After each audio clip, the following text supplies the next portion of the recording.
Mirëmbrëma, të nderuar televizionistë, kudo që jeni duke na përcjellur në këto momente, jemi drejt për drejt me televizionin publik të Kosovës në këtë analizë të radhës.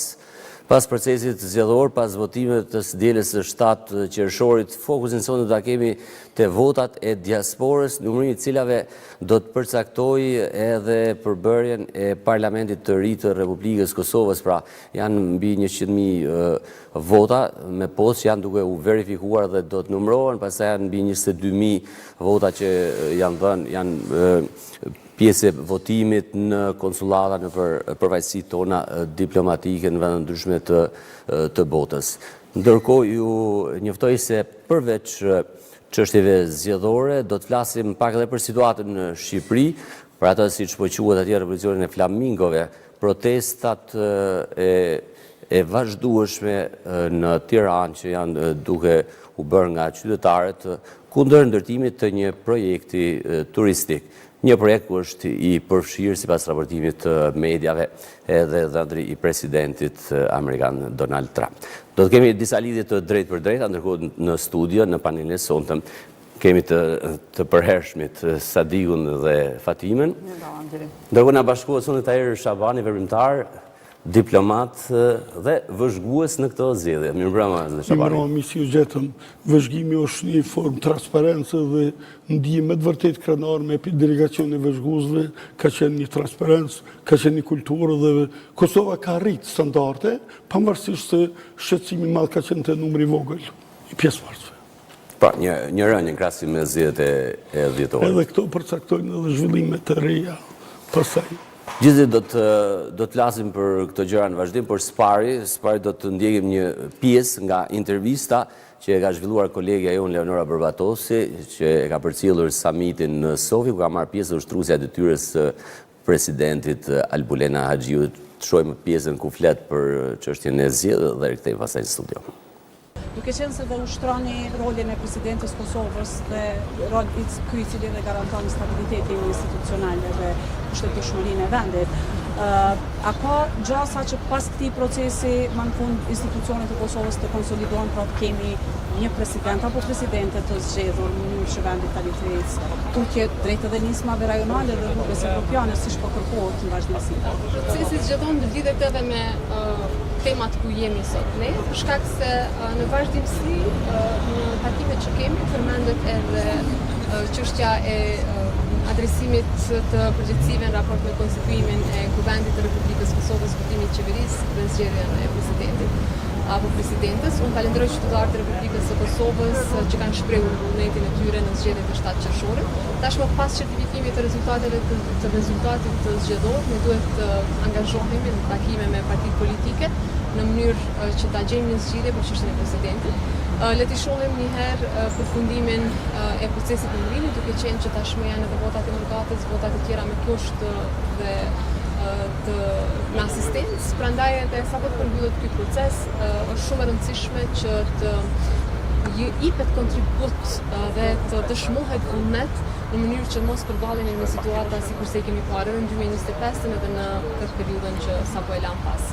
Pra është e rëndësishme edhe për së brendshme, pra që Kosova të fuqizohet për brenda, por edhe në raport me përgjegjësitë e reformat që kërkohen për Republikës Kosovës në mënyrë që ta ndërsohemi në mekanizma të rëndësishëm. Po, dhe shkurt, a ka momentum realisht për konsolidim të institucionit? Unë besoj që nëse do të ketë vullnet, domethënë nëse ka vullnet për partive politike, natyrisht që do të gjendet. A mendoni se ka vullnet? Unë mendoj që është e rëndësishme që të dëshmohet vullnet. Kemi shumë dallime në çështje të ndryshme, politika venditore, ideologjike dhe shumë të tjera, por për çështjen e presidentit duhet të ulemi dhe të flasim seriozisht dhe të dëshmojmë vullnet, sepse nuk mjafton vetëm të ulemi, përsa kohë nuk kemi as minimumin, nuk dëshmojmë as minimumin për ta gjetur një zgjidhje për çështjen e presidentit. Faleminderit. Ndoqë pra një pjesë nga intervista me ushtruesen e detyrës presidentit të Republikës, Albulena Haxhiu, ku foli pikërisht për përpjekjet që pritet bëhen për një kompromis për presidentin. Vazhdojmë bisedën në studio, debatin e sonëm. Zoti Zeqiri, besoj dëgjuat zonin Haxhiu, me ato që e tha në vimësi edhe të deklaratës zotit Kurti, që ka thënë natën e votimeve, kur edhe u morë vesh se kush ishte fituesi i zgjedhjeve. Pra, duhet të ketë bisedime për të ardhur te një marrëveshje për presidentin. A është shpresdhënëse sipas jush kjo? Që zonja Haxhiu i tha ato që i ka thonë edhe zoti Kurti ditën e zgjedhjeve, domethënë me njerë pas përfundimit të zgjedhjeve dhe rezultatit që doli që Lëvizja Vetëvendosi i ka fituar zgjedhjet, edhe zoti Kurti ka thënë që do të fillojnë bisedimet me të gjitha subjektet politike, edhe zonja Haxhiu që tha nuk duhet të presim shumë dhe të fillojnë bisedimet, dhe jo vetëm të takojmë për të bisedojmë seriozisht për të gjetur një zgjedhje dhe për të zgjedhur problemin për çka dhe jemi shkuar në zgjedhje. Prandaj këto janë shpresdhënëse këto deklarata që pritet që vendi të mos shkojë në zgjedhje për të zgjedhur institucionet dhe të arrihet ndonjë marrëveshje politike. Tashmë pavarësisht dihet edhe numrat se ku janë dhe dihet që cili subjekt me cilin subjekt mund të ketë numra të mjaftueshëm për të siguruar 80 voçin për zgjedhjen e presidentit, sepse për zgjedhjen e kryeparlamentarit ose kryeparlamentares dhe qeverisë tashmë po dihet që është e mundshme që të ketë mundësi Lëvizja Vetëvendosje të krijojë këto dy institucione pa ndihmën e subjekteve politike shqiptare përjashto ato të minoriteteve. Prandaj për të zgjedhur edhe presidentin e vendit ose presidenten duhet të ketë një marrëveshje politike me subjekteve politike. Sot e kam dëgjuar, po duam ja bashkangjitë edhe deklaratës së zonjës Haxhiu, edhe Lutfi Azini, i cili ka deklaruar që Lidhja Demokratike ka kandidatin e vet për president, sepse kemi garuar me kandidatin për president dhe me kandidatin për kryeministër. I bie që Lidhja Demokratike ka vetëm një kandidat që mund ta propozojë, e ajo është Vjosa Osmani. Dhe tani, sa është e gatshme Lëvizja Vetëvendosje të pranojë këtë kandidaturë, mbetet të shohim. Por unë besoj që premtimet e dhëna nga Lëvizja Vetëvendosje dhe nga drejtuesi i saj zoti Kurti janë që Vjosa Osmani nuk do të jetë president e vendit. Beson Fatimi se kjo është, pra Vjosa Osmani është e përjashtuar në këtë rast? Nuk e mendoj që është e përjashtuar, por megjithatë ka pasur sinjale që një president partijak nuk do të ishte në interes të vendit, dhe me këtë fakt pajtohemi gjithë, sepse në momentin që po pretendohet të ketë president partijak, pastaj ambicjet e secilit krah politik po jenë më të mëdha për të kapitalizuar këtë pozitë. Mendoj që është gabim nga Lidhja Demokratike e Kosovës nëse barikadohet qysh tani pro një emri të caktuar. Është në të drejtën e tyre që ata ta marrin këtë vendim, por nuk e shoh si pjekuri politike, sidomos për një partie e cila është partia më e vjetër në Kosovë dhe ka një traditë për të zhbllokuar situata dhe për të kontribuar në procese politike në vend. Gjithsesi, nëse ky ka qenë vendimi i tyre i fundit, atëherë mendoj që edhe zotit Kurti nuk i mbetet rrugë tjetër përveç se të shoh për bashkëpunime tjera, që nuk do të përjashtonin as Partinë Demokratike të Kosovës e as Aleancën për Ardhmërinë e Kosovës. Kjo do të ishte e vetmja rrugë për t'i dhënë vendit alternative dhe për të shtyer përpara procesit. Është inkurajuese fakti që edhe kryeministri në detyrë edhe ushtruesja e presidentës zonja Haxhiu kanë vullnet të mirë dhe flasin për një shpejtësi sa i përket këtyre takimeve dhe e shohin që të mos humbet kohë, është e rëndësishme të mos humbet kohë, e shohin të rrugës që mos të përsëritet blokada që e patëm herën e kaluar dhe të jemi në kohë sa i përket diskutimeve politike, sepse pastaj po ka tendencë të lëm fajtor pavarësisht alternativave të shumta që po ofrojnë dhe mundësive të shumta që po ofrojnë. Kësaj radhe është mirë që diskutohet sa më shpejt edhe të kemi një alternativë të re e cila do na nxjerrë nga situata. Zoti Shabani rikthehet pas zgjedhjeve me një debate për presidentin, pra një çështje e pritur sepse ishte pikërisht ajo që u bë shkak për shkuar në zgjedhje. Pra nuk u arrit dot një quorum në Kuvendin e Republikës Kosovës, tani kuvendi sërish është një situatë të njëjtë politike me disa lëvizje jo shumë drastike të numrave që priten në kuvend, që do të përcaktohet në fakt nga votat e diasporës edhe ky numri final i deputetëve. Si e vlerëson këtë? Për neve nga kondi i raporteve subjekteve, unë përshëndes elektoratin e Kosovës që kanë dalë me dignitet, kanë dalë votë pavarësisht vështërsive, përsëritjet e zgjedhjeve. Ne do të në diplomacinë ndërkombëtare do të fokusohen në diplomacinë e jashtme, prezenca e presidentës ushtruesit e tyre në samitet e Ballkanit perëndimore dhe pjesëmarrja e Kosovës në këtë situatë kur ne po kalojmë vështirësi, është shumë një sinjal pozitiv dhe përshëndesim këto iniciativa që pavarësisht situatave vështirësive diplomacia do të vazhdojë të veprojë drejt integrimit në Bashkimin Evropian, është një proces i shpejt dhe i vështirë. Shqipëria ka kaluar dhe kalon me shumë vështirësi etapat e antarësimit, ne na nevojë në këtë drejtim. Për sa i përket presidentës, unë nuk e shoh një vështirësi e madhe u kthym për shkak të presidencës, shkum zgjedhjet parakohshme parlamentare, por unë e shoh që prioritet duhet të jetë certifikimi i rezultateve nga qendra e numërimit solla 1 tetori dhe në Fosh Kosovë, certifikohen rezultatet dhe të kthehen deputet të japin betimin e tyre në kuvend dhe të vazhdojnë grupet parlamentare, diskutojnë për çështjen e presidentit, diskutojnë çështjen e kryeministrit, kryetarin e parlamentit, kush ta merr ai votuesi e ka drejtën, tash nëse ka arrin ta bëj në eurojna, po nuk pritet, nuk kena kohë me kriza politike përsërit në zgjedhjen në Kosovë. Është shumë e vështirë ky kontekst gjeopolitik për interesat e Kosovës. Prandaj prioritet është konstituimi i kuvendit Kosovës. Për kolegët në studio me admirim edhe respekt ju përcjellën nganjëherë nga Mërgata, përse përket votës Mërgatës. Sigurisht ata kemi si votë shumë është e rëndësishme për parlamentarët tanë në kuvendin e Kosovës, ka pas vështirësi. Shumë raste kena pas email adrese që kanë pas vështirësi komunikimi, mungesa, ata kanë vështirësi ditore, punë të tyre, nuk janë mësuar me procedurat administrative, me proceset zgjedhore, pavarësisht se përsëriten. Prandaj edhe këtu u pa mungesa e stafit konsullor, diplomatik, koordinimi tyre në Komitetin Evropian, edhe nga Londra kem pas mesazhin nga Parizi, Brukseli.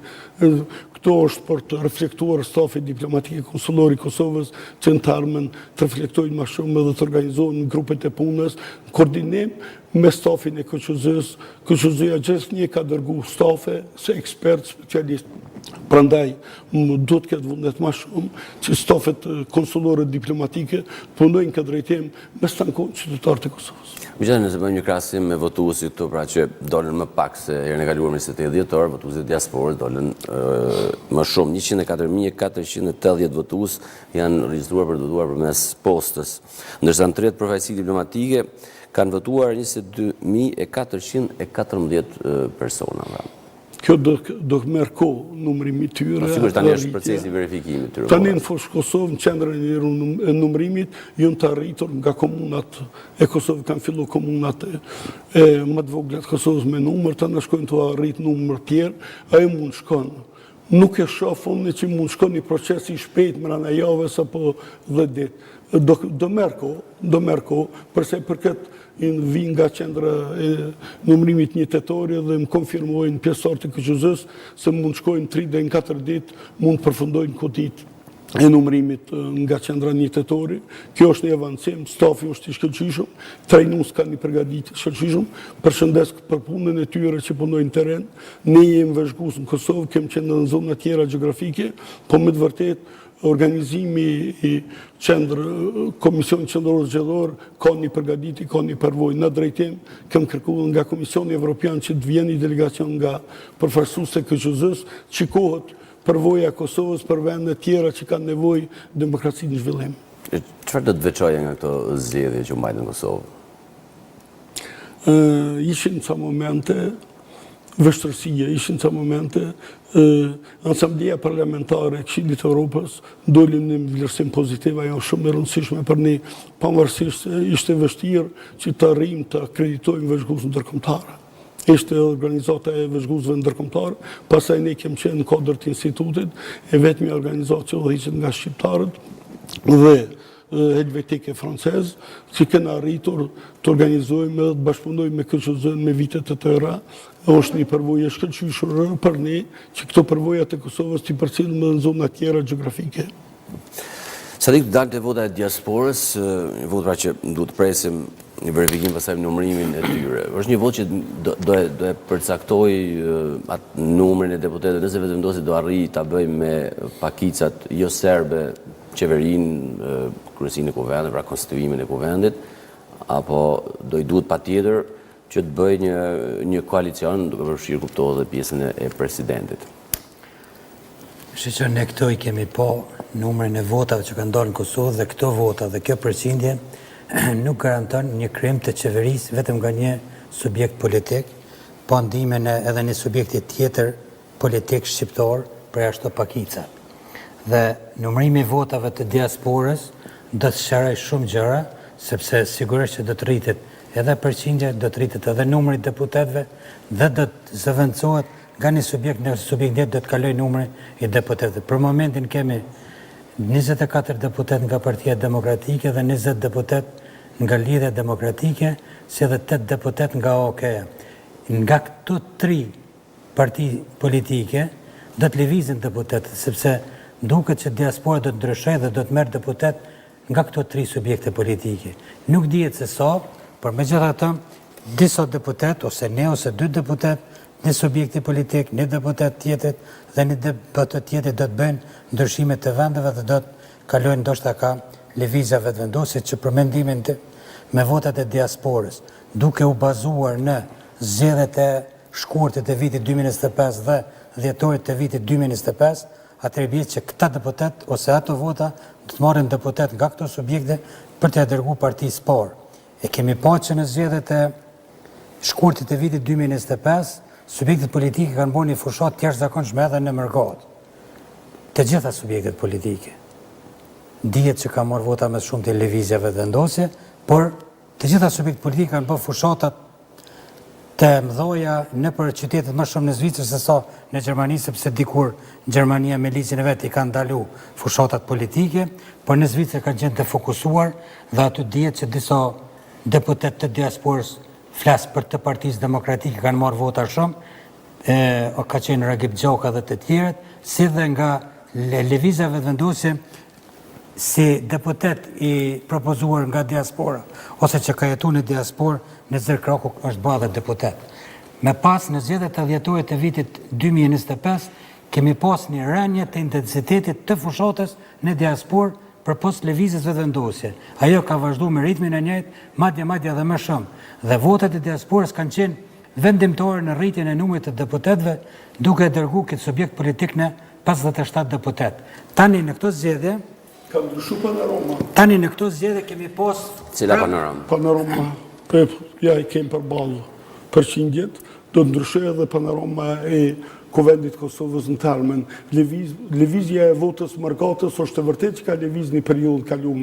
Pastaj kjo kohë e fundit, përsëri ka pas ndryshime. Gjitha këto ndryshime do të reflektojnë edhe subjektet. Për këtë dole atë konteksti që do të presëm edhe momentin certifikohen parlamentarët edhe nga Kosova, edhe nga Mërgata, shohim sa po arritet përqindja.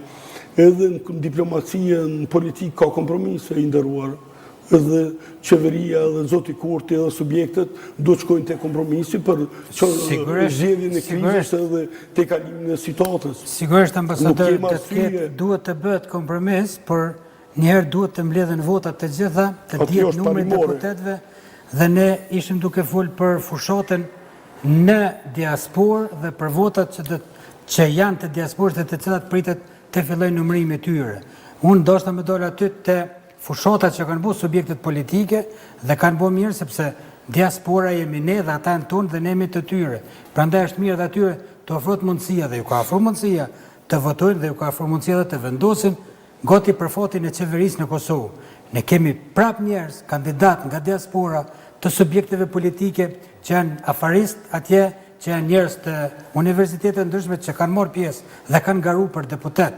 Kemi të Partisë Demokratike 5 apo 6 kandidat për deputet, duke nisë ka Besim Hoxha, Shaip Kadria, Hakim Morina, Isak Neziri, mandej nga Lidhja Demokratike, Djoli Sariçeku, që në zgjedhjet e shkurtit 2025 ka marrë vota shumë. Ani që është akuzu këtë se ka pas probleme me ato vota, mandej kemi prap rikandidimin e deputetit Kraku, i cili veç e ka siguru mandatin me vota të jashtëzakonshme. Prandaj, ky organizim i partive politike në diasporë është mirë që ndodh. Ata duhet të votojnë Mirë kanë bo që kanë votu me gjithat përqindje, duket që kanë bo diso gabime, sepse duket që ka votat e cilat janë do të shpollen të pavarësisht për shkak të gabimeve të tyre që janë të mirë kuptuara, sepse ata nuk kanë posë edhe ko fort mi kushtu vëmendje rëndësi, por janë, e kemi thonë një ditë në këtë sud, janë besimtar dhe votojnë për ato që vlerësojnë që është më mirë.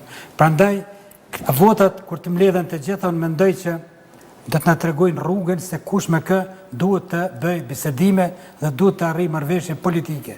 Për të bërë 80 numra, po së bëm 80 numra, është vështirë të bëhet marrëveshje ose është vështirë të hyhet gorës, sepse mund të shkojmë prapë në zgjedhje. Dhe populli nuk e ka luksin mo të dalë të votoj, sepse nuk janë lodhë fizikisht. Nuk është lodhë se ke punë një 5 minutë, por jemi të lodhër edhe financiarisht, edhe politikisht, edhe në të gjitha aspektet, prandaj vendin nuk e ka luksin të shkojë në zgjedhje. Duhet të krijojnë institucionet, duhet sa më parë që partia parë, siç e tha edhe UD presidentja, të filloj bisedimet tani, edhe para se më numëru votat, sepse dihet rezultati final. Unë mendoj që VV-a do të shkon deri te 51 deputetësh. Por nuk e di çka kon kuti, por duke u bazuar në ato dy palë zgjedhje, e dim se aty do të përfundoj. Po këto fushata kanë përfunduar. Prandaj është mirë, nuk do të bësh shqetësime këto të. Prandaj është mirë që të fillojnë bisedimet pa fillu. A mund të bashkangjitem këtë debat? Krijimi i institucioneve. Sigurisht, fare shkurtimisht zoti Shabani, se do kemi një lidhje të drejtë. Prandaj duhet të fillojnë bisedimet dhe negociatat para se të fillojë krijimi i institucioneve. Kandidatët e diasporës janë shumë të mirë, prandaj meritojnë çdo lavdërat, se janë ekspertë në fusha të ndryshme. Ata do kontribuojnë Kosovës, do jenë në shërbim të vendit, do jenë në shërbim kuvend, komisionet parlamentare, po përballë kësaj, u uroj që përballë mërgatës të reflektohet në formë tjetër të kodit zgjedhor, që mërgata mes tjetë përmes subjekteve, po tjetë numri caktuar nga Komiteti Evropian dhe Shtetet e Bashkuara Kanadaja. Kjo do jetë një avancim drejt integrimeve që janë pjesë e kriterit. Përfaqësim vendet ashtu siç ka për minoritetet, ketë edhe për diasporën. Unë kom ca mjesh në parlamentin francez, tash Indonezi, zonat e ndryshme të Afrikës, përfaqësojnë parlamentar francez nga zonat gjeografike. Kjo është një avancim i njerëzimit. Nuk është që atash të vje pikpyetje vota diasporës, cili përmerr subjekti i qeverinë. Sigurisht, prandaj kemi zgjedhur këtë temë sonë që të fokusohemi te diaspora, mos flasim vetëm për çështjen e votave, por edhe për nivelin përfaqësimit. Po, e kemi tani një lidhje drejt për drejt me opinionistin Lulzim Veliu, që është në Düsseldorf në Gjermani. Edhe mirëmbrëma zoti Veliu. Mirëmbrëma, faleminderit për ftesën. Faleminderit që jeni bashkuar panelit të sondëm në Radio Televizionin Publik të Kosovës. Jemi të fokusuar te vota e diasporës, sepse tashmë kjo është vota që ende nuk është numëruar, ajo duhet të verifikohet një herë dhe pastaj të shohim se çfarë ndikimi do të ketë në rezultatin final që do të certifikohet diku nga fillimi i muajit korrekt, siç është thënë nga zyrtarët e Komisionit Qendror të Zgjedhjeve. Si do ta komentojë së pari interesimin e shtuar të diasporës që të marrë pjesë në këtë zgjedhje të përsëritura, le të themi, sepse janë 3 palë zgjedhje pra në 18 muaj që janë mbajtur. Po, unë mund të them lirisht se interesimi i diasporës jo vetëm për votën, por për Kosovën ka qenë në vazhdimsi, edhe në ditët më të vështira të saj. Pra, edhe atëherë kur Kosova kishte luftë, ishte pikërisht diaspora ajo që kontriboi, jo vetëm me mjete financiare, por edhe me inkuadrimin e saj drejt për drejt në luftën e ushtrisë liritare të Kosovës. Dhe ndërsa në këto zgjedhje mund të them se numri i të regjistruarve nga diaspora ishte më i madh apo ishte rekord në krahasim me vitet e tjera, mirë po mund të them se nuk është numri më i madh i diasporës në pjesëmarrje, por arsye se ne e dimë që në dhjetorin e vitet të kaluar diaspora ishte pjesëmarrëse drejt për drejt në qendrat e votimit nëpër Kosovë dhe ishte një numër shumë më i madh se kësaj rrave. Në bazë të disa informacioneve dhe të asaj çfarë kemi pasur mundësi të shohim e të ndjekim, numri i atyre që kanë ardhur për të votuar në këtë zgjedhje ka qenë dukshëm më i vogël se në dhjetorin e vitit të kaluar. Unë në këtë rast do të kisha bërë një rezume të shkurt vetëm nga viti 21 e deri më sot, kur në vitin 21 ishte pikërisht vota e diasporës që mund të them se bëri ndryshimin dhe i dha mundësinë lëvizjes dhe vendosit që të dalë forca e parë të qeverisë me vendin. Pas kësaj, subjekte tjera politike të cilat për një kohë të gjatë kishin ushtruar edhe aktivitetin e tyre në për vende të ndryshme, mirë po për arsye të ndryshme vendosën në një ditë të caktuar që të lënë mërgatën të qetë në për organizatat e tyre jo qeveritare dhe të mos veprojnë pas vitit 21, kur e pan ndikimin e diasporës në votën për vetëvendosjen, ata rifilluan sërish që të jenë aktiv dhe kemi pasur takime të shumta si për zgjedhjet e vitit 25 në shkurt, në dhjetor, mirë po edhe kësaj radhe, pra për zgjedhjet e 7 qershorit kemi pasur një aktivitet të shtuar të gjitha subjekteve politike.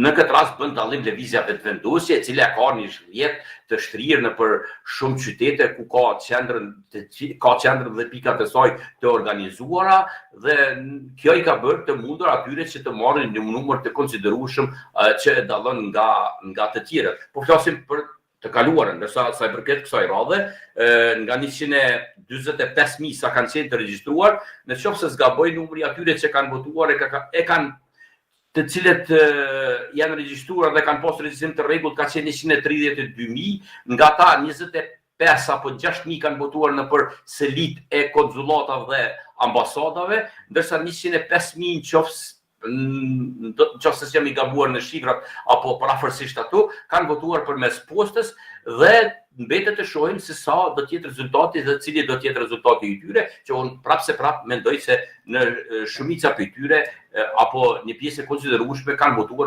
për lëvizjen vetëvendosje si në të kaluarën.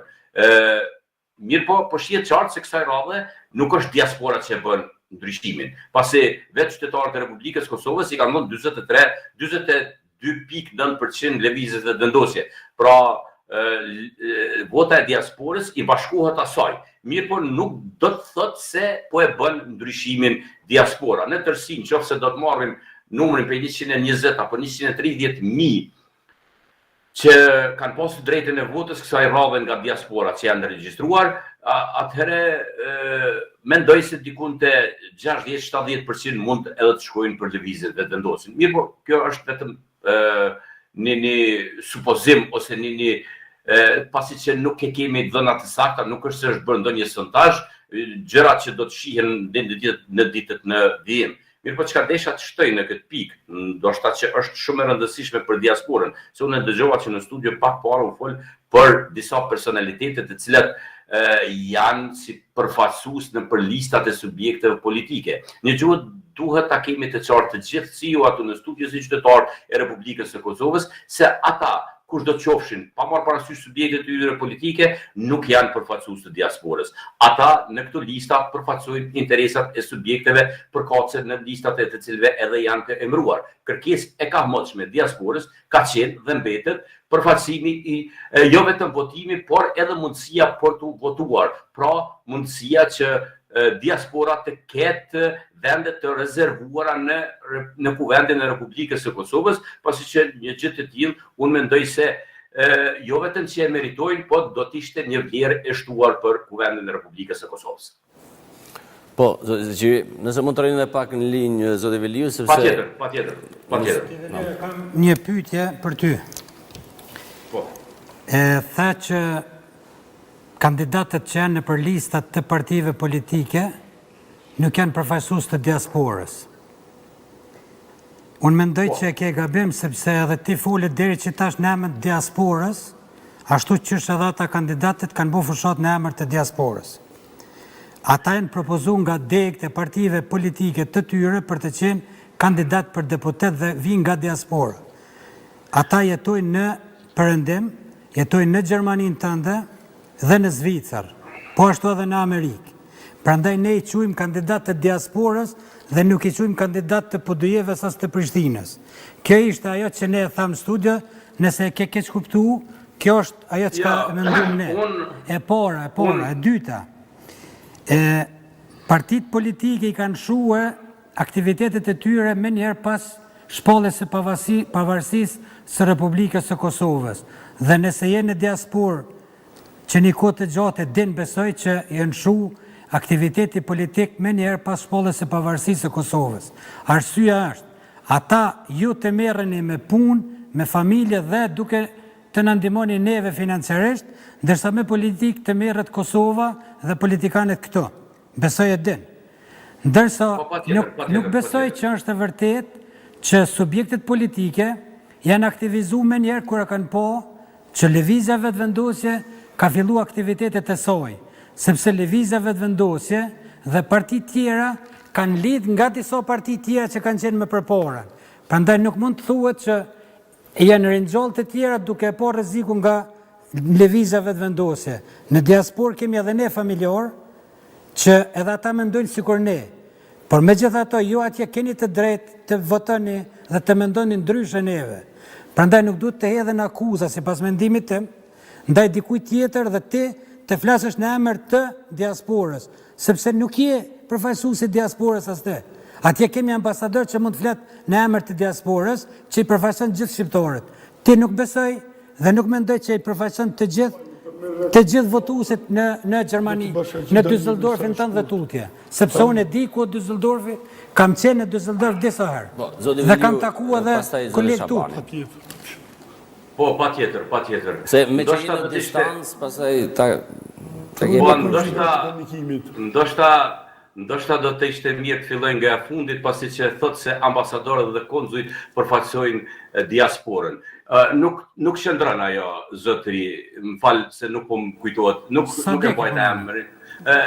Zoti Sadiku, nuk qëndron ajo, pasi që të gjithë ambasadorët dhe konzujt janë të emëruar si diplomat që përfaqësojnë shtetin e Kosovës në përvendet përkatëse ku ata janë. Një, e dyta, unë këtu nuk fola në emër të diasporës, por unë fola për interesat dhe kërkesat që i ka pasur diaspora në vazhdimsi, pasi që edhe vetë jam aktivist i diasporës, drejtoj me një shoqatë kulturore shqiptare në Düsseldorf. Përveç asaj, unë jam edhe themelues i bashkësisë shqiptare në Gjermani, të cilën e kam drejtuar për një kohë derisa nuk është përzierë politika nga Prishtina për të shkatruar atë bashkësi shqiptare, dhe në këtë mënyrë edhe e kam të drejtën që të flasë edhe në emër të dikujt, megjithëse unë çdo herë opinionet dhe qëndrimet e mia jap në emrin tim personal. Mirë po, çfarë është kërkesë e diasporës, nuk mund të dalë asnjë nga diaspora dhe të thotë se nuk qëndron ashtu. Ndërsa ajo e fundit apo e para nga pyetjet e juaja që ishte, kandidatët të cilët janë nëpër listat e subjekteve politike, nuk përmenda asnjërin nga subjektet politike, po thash të gjithë kandidatët që janë në emër në listat e partive politike, ata përfaqësojnë interesat e asaj liste politike, pasi që janë në një listë dhe e përfaqësojnë atë listë dhe atë program politik për të cilin në të cilin janë pjesë e saj, është fakt se nuk vinë as nga Prishtina, as nga Drenasi, as nga Kudujeva, vinë nga diaspora, mirë po janë përfaqësues të atij subjekti politik dhe ata në kuvend do të brojnë interesat dhe programit e atij subjekti politik, njësoj sikur përfaqësuesit e Prishtinës, Podjevës, Drenasit, Deçanit, Pesë, cili do qytet të Kosovës. Pra kjo është ajo që unë e thash. Pra diasporën mund ta përfaqësojnë vetëm ata përfaqësues që vinë drejt për drejt nga diaspora dhe nuk përfaqësojnë asnjë listë politike të subjekteve tona, subjekteve politike që janë në Kosovë. Kjo është ajo çfarë unë do ta kisha thënë. Nuk di ai përmbledha të gjitha apo harrova edhe. Po e rithekson ato që the pak më herë, po t'japim pak fjalën edhe zotit Shabani për të ndërlidhur pikërisht te kjo çështje. Pra unë kam 40 vite në Mërgat, kështu që roli mes diplomacisë, Mërgatës dhe trojeve shqiptare ka qenë gjithnjë duke respektu protokollin e shtetit, shërbimet të ambasadave, institutin e diasporës para shumë vite ka funksionuar në Tiranë, pastaj u aktivizua me Kosovë. Ne mund të kemi struktura të ndryshme, po në momentin që bashkangjitëm një subjektin nga diaspora, pranojmë programin, platformën edhe i bashkangjitëm asaj pjesë e elektorati, nga vetvetio dhe nga aspekti juridiko ligjor, i certifikohem nga KSZ-ja si kandidat, ne jem pjesë atij subjektit. Pavarësisht ta vim nga diaspora, mund të jem pjesë e Mërgatës. Megjithatë, kur përfaqëson një subjekt politik, është e qartë që përfaqëson një vijë politike, por kjo nuk ta kufizon mundësinë veprimtarinë që të përfaqësosh interesat diasporës dhe të bësh ato që e ke bërë në Mërgatë. Ne kemi zgjuar këtë formë Shumë nga shokët e tonë kanë zgjedhë më fut në për lista, nga neri kom pyet edhe nga jashtë, në Gjermani, në Belgjikë, në Zvicër, a keni lexuar programin e partive, çfarë përfaqëson jo? Nga njerë ju në bashkangjit në lista, po nuk kanë qenë pjesë e programeve edhe fushatave. Ka shku për me subjektit, ka marrë disa vote e ka qenë subjektit. Do thotë se do vinë gjithë në kuvendin e Kosovës. Për që dilema se a du të angazhohet një kandidat ose një deputet nga diaspora, vetëm për çështjen e diasporës, mendoj që nuk duhet të qëndroj.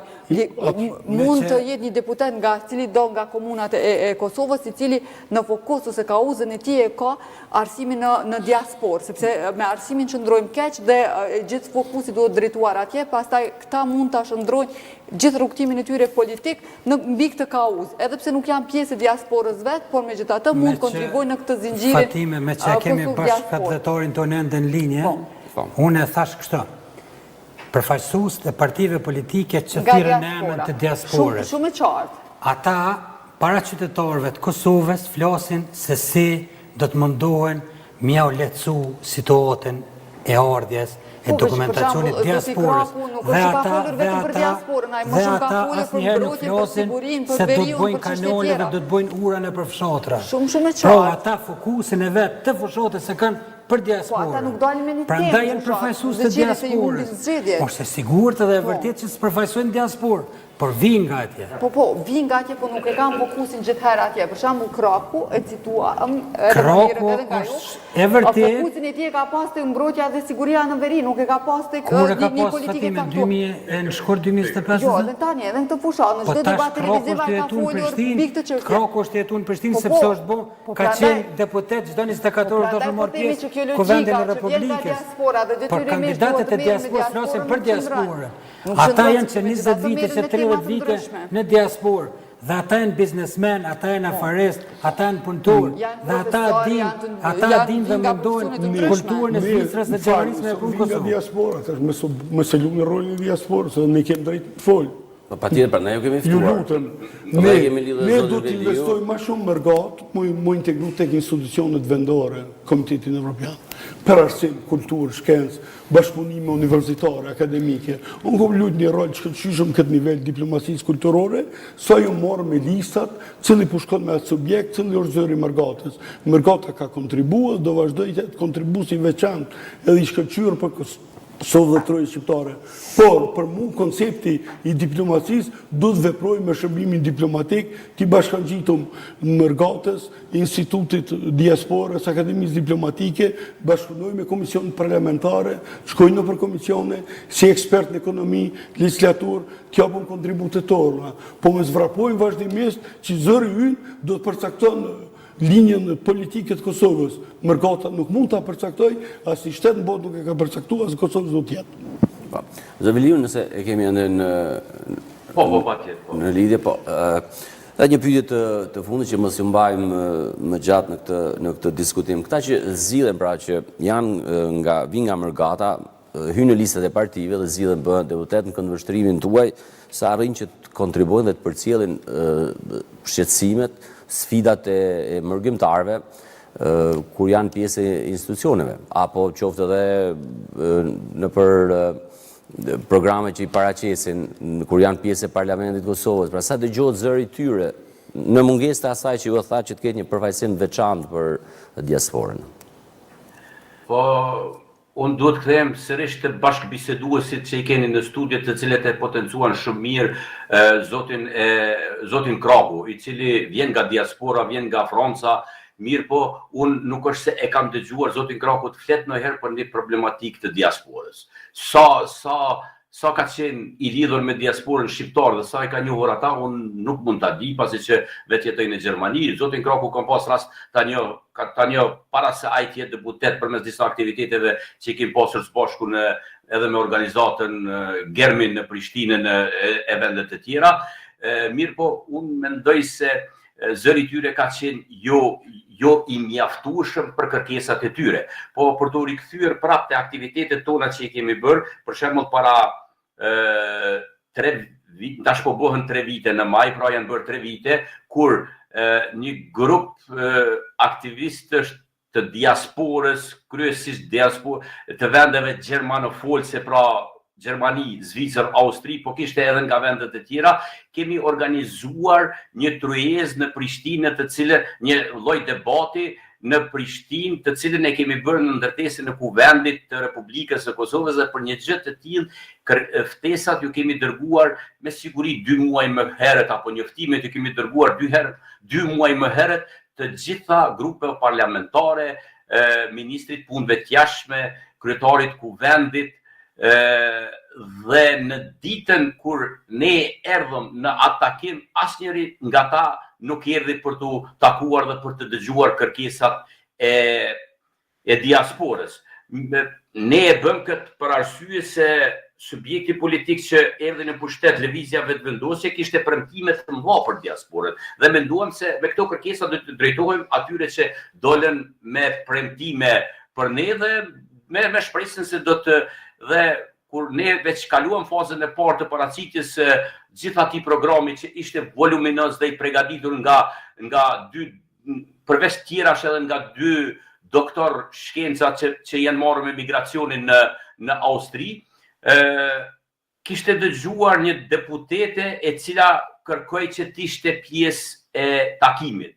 Mirë po, kërkesa e saj ishte që të vinte ato 10 minuta vetëm sa për të shfaqur se kishte udhëtim zyrtar në Shqipëri, erdhi, dëgjoj disa nga ato pasi që pjesën e mirë e kishim kaluar, dhe ishte pra deputetja fitore Pacolli që erdhi aty së bashku me një zëvendës ministër, i dëgjuan të gjitha ato, morën materialet që ne i kishim përgatitur me të gjitha kërkesat, materialet të cilat i dërguam edhe në zyrat e të gjitha grupe parlamentare, dhe kanë kaluar 3 vite e nuk kemi asnjë përgjigje.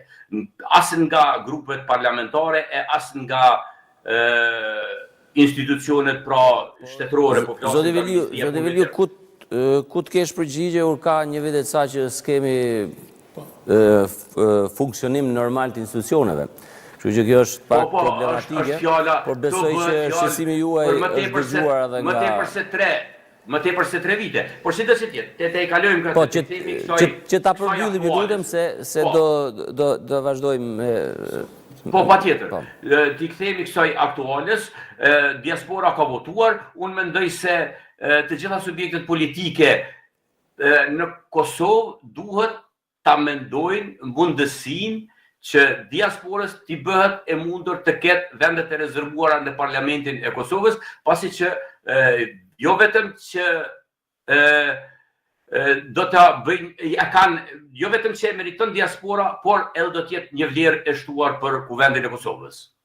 Falënderoj Zoti Veliu për lidhjen e drejt për drejt dhe që ishit pjesë e këtij bashkëbisedimi në studio me të ftuarit tanë. Faleminderit, ishte kënaqësi. Ndërkohë në vazhdimsi jeni duke përcjellur pamjet e drejtë për drejta nga verifikimi i votave të diasporës, për cilat edhe po flasim. Zoti Shabani, këto do të komentohen punë atyre voluminoze me një disiplinë shkëlqyer, pavarësisht ngritjet e temperaturave, kjo kohë shumë e vështirë ka qenë në gjatë ditës votime, unë vetë pas edhe shqetësime shëndetësore, këto janë me momente që neve na bojnë me korajo, që i përballë trajnuesve, pjesëtarëve të KQZ-s, vëzhguesve të subjekteve, kalojnë kanë një harmoni mes veti, tani erdhën nga qendra një tetori, me të vërtetë kishte një harmoni, ishte qetësi absolute. Që të një nivel lartë organizimit të zgjedhjeve. Gjithë Komiteti Ndërkombëtar dhe vëzhgimi diplomatik nga Bashkimi Evropian, edhe ata dha një vlerësim të shkëlqyer, me shkuën çfarë dush orë, çfarë dush momenti, ka qenë nivel. Edhe gjitha këto du t'i nderojmë edhe ata pjesëtarë që punojnë edhe vazhdojnë me punu deri orë të tëra me 2 ndrrime, pjesëtarë të KQZ-s, uroj që të avancon kjo rezultat, pavarësisht se ka vështirësi ende, mund të shkon ndoshta edhe një kohë gjatë. Po nuk do të kthejmë nga analiza e kaluar e shërbimit korrespondencës me kuvendin e Kosovës, me komisionet parlamentare, tani do të mendojmë për kapitujt e ri. Tani secili ka të drejtën për të adresuar atë që e konsideron më rëndësishme, dhe kjo është e mira lirisë së shprehjes, që nganjëherë del pak nga tema. Do të lidhemi me qendrën e numërimit të votave, atje kemi gazetaren ton Elmina Osmani. Elmina, mirëmbrëma. Mirëmbrëma edhe për juve. Atëherë me njëherë pas përfundimit të procesit të votimit, Komisioni Qendror i Zgjedhjeve është duke vazhduar me aktivitete në qendra komunale të numërimit, si dhe në qendrën e numërimit dhe rezultateve. Në 22 qendra komunale të numërimit ka përfunduar procesi i verifikimit të kandidatëve për deputet në zgjedhjet e 7 qershorit, ndërka që në disa të tjera do të përfundoj sonte, por do të mbesin edhe për disa ditë Prishtina dhe Prizreni, të cilët kanë numër më të madh të vendvotimeve. Prishtina 262 vendvotime, ndërka që Prizreni 232. Ndërka që përveç aktiviteteve në këto qendra, në qendrën komunale, në qendrën e numërimit dhe rezultateve është duke vazhduar procesi i vlerësimit të pakove të supozuara me fletë votimin nga jashtë Kosovës, përkatësisht nga votimi përmes postës që deri më tani janë sjellur në Kosovë. Qëllimi është që të vërtetohet nëse këto pako janë dërguar nga votuesit e regjistruar për votim përmes postës. Nga 23 kutit postare, KQZ ka tërhequr më shumë se 85.700 pako të supozuara me fletë votime. Ndërka që çka ka mbetur pa numëruar, sipas shpjegimeve të Komisionit Qendror të Zgjedhjeve, fletë votimet që i takojnë disa llojeve të votimeve jashtë vendvotimeve të rregullta ende nuk janë numëruar. Këtu bëhet fjalë për fletë votimet nga votimi në 30 përfaqësi diplomatike, ku kanë votuar 22.414 qytetarë, fletë votimet nga votime me post në 23 kuti postare, prej nga janë tërhequr mbi 85.700 pako të supozuara me fletë votime, fletë votimet nga votimi me kusht, ku në 52 vend votime janë evidentuar 8.751 votues, dhe fletë votimet nga votimi i personave me nevoja të veçanta, ku kanë qenë të regjistruar 3.144 votues. Po ashtu, sipas KQZ-s, para numërimit të fletë votimeve nga votimi në përfaqësi diplomatike, fletë votimeve nga votimi me post, fletë votime nga votimi me kusht dhe i personave me nevoja të veçanta, KQZ është duke ndërmarrë edhe disa veprime. Në qendrën e numërimit dhe rezultateve është duke u bërë vlerësimi i pakove të supozuara me fletë votime nga votimi me post jashtë Kosovës për të vërtetuar nëse ato janë dërguar nga votuesit e regjistruar. Gjithashtu, në qendrën e numërimit dhe të rezultateve do të bëhet edhe skanimi i listës së votuesve të përdorur në votime të rregullta. Kjo për shkak se në votimin e personave me nevoja të veçanta dhe në votim në përfaqësi diplomatike, për shkak se kjo është qëllimi për të krahasuar të dhënat nëse një votues ka votuar më shumë se një herë. Këto janë të reja sa i përket të qendrës komunale të numërimit në Prishtinë dhe të tjera, si dhe në qendrën e numërimit dhe rezultateve. Atëherë Elvina, faleminderit shumë për të gjitha këto informacione dhe kontributin që po e jep vazhdimisht në analizën zgjedhore. Ishte gazetarja jon Elvina Osmani nga qendra e numërimit të votave në Prishtinë. Ndërkohë, tani do të vazhdojmë emisionin, të kalojmë te zhvillimet në Tiranë, sepse tani e kemi në lidhje të drejtë për drejtë gazetaren Lucy Përgjegji, me cilin do të komunikojmë rreth zhvillimeve atje protestave që sa ditë që janë duke u mbajtur në lidhje me ndërtimin e një resorti turistik në një zonë të mbrojtur, një zonë të bukur siç është Zvërneci.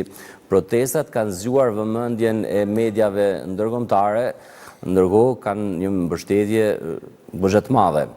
Lucy, mirëmbrëma.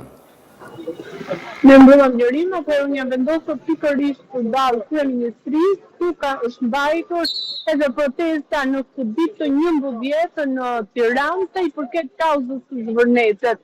Qytetarët janë mbetur këtu që prej orës 18 e më pas kanë qëndruar këtu deri pas orës 21:30 dhe kanë nisur edhe marshimin e tyre në të gjitha rrugët e Tiranës, ku vijojnë thirrjet e tyre duke i kërkuar kryeministrit Edi Rama që të dorëhiqet.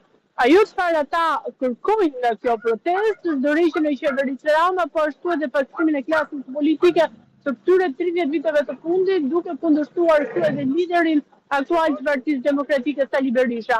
Ata iniciojnë dhe deklarojnë në të gjitha protestat e tyre, edhe në këtë protestë të 11, se kauza e tyre është një kauzë vetëm qytetare dhe deri në këtë moment në ditën e 11 nuk kanë pranuar asnjë parti politike që të mund të shfaq logët e tyre partijake, apo le t'ia atribuojnë të protestë të madhe që është mbajtur në Tiranë, një partie politike duke tekstuar se kjo është një kaos qytetare e cila kërkon që të ndryshohet klasa politike në vend. Ajo çfarë ishte veçante kësaj proteste ditës sotme në këtë ditë të 11, ishte edhe dita në cilën ajo mbahet, pasi ditën e sotme shënohet edhe 148 vjetori i lidhjes së Prizrenit dhe duke nisur nga kjo ditë e shënuar për Shqipërinë, protestuesit e kanë nisur protestën e tyre me këndimin e himnit flamurit kombëtar shqiptar e më pas me thirrje për të gjithë protestuesit që lidhja nuk ka vdekur, por është e gjallë dhe sot e mbledhur në shesh. Këto kanë qenë deklaratat e protestuesve, të cilët janë mbledhur dhe ditën e sotme kanë qenë edhe më të shumtë në numër, për shkak se sot ka qenë një protestë mbarkombëtare, pra nuk kanë qenë vetëm qytetarët e Tiranës ata të cilët kanë protestuar, por kanë qenë edhe qytetarët të cilët kanë ardhur nga të gjitha rrethet, përfshirë këtu të gjitha qytetet e Shqipërisë, por edhe diasporën që gjithashtu është bashkuar protestës ditën e sotme, ka patur aktivistë të shumë, por edhe qytetarë të cilët kanë folur, mes tyre kanë qenë edhe qytetarë nga diaspora, nga Londra, apo edhe nga Milano, apo edhe qytetet e tjera të Europës, të cilët kanë mbajtur fjalimet e tyre përballë të gjithë qytetarëve që ishin mbledhur për të protestuar se i përket kauzës së Zvërnecit. Po, Lusi, a dihet kush janë organizatorët e kësaj proteste, sepse qytetarët po protestojnë, po a ka ndonjë organizator konkret, sepse ka të dhëna të ndryshme edhe spekulime, konspiracione, se kush mund të qëndroj pas kësaj proteste që ka marrë një karakter masiv. Në fakt edhe pse jemi në ditën e 11, ende nuk ka një grupim apo një vendim përfundimtar që të kuptohet se kush janë edhe organizatorët e vërtetë të kësaj proteste. Ajo çfarë vetë protestuesit deklarojnë është që ishte një kaos qytetare e cila nisi fillimisht nga një reagim në rrjetet sociale, më pas mblodhi edhe qytetarët në shesh, por nuk ka një grupim apo që të marrë përsipër edhe atributet e organizimit të kësaj proteste deri në këtë moment, edhe pse ka 11 ditë që sheshi përballë kryeministrisë mbushet plot e përplot me qytetarë të cilët protestojnë.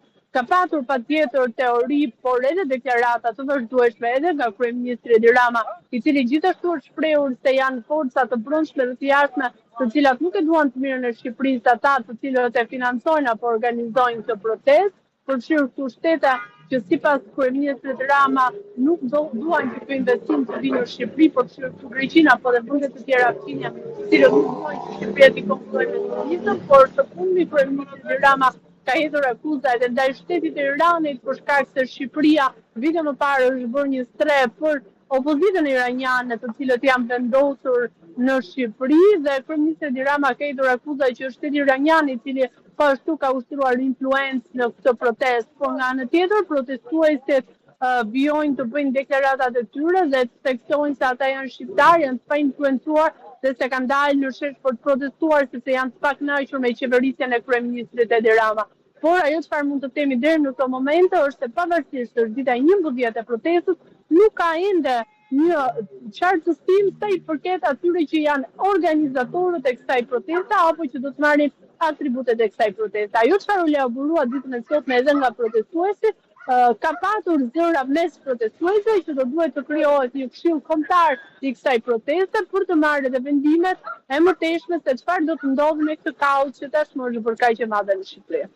Dhe një pyetje të fundit, kjo protestë pra që është kundër ndërtimit të një resorti turistik pas të cilit investim qëndron dhëndri i presidentit amerikan Donald Trump. A mund të shndërrohet një lëvizje që mund të sjellë edhe ndryshime politike në Shqipëri, përfshirë kuptohet dorëheqjen e qeverisë Rama?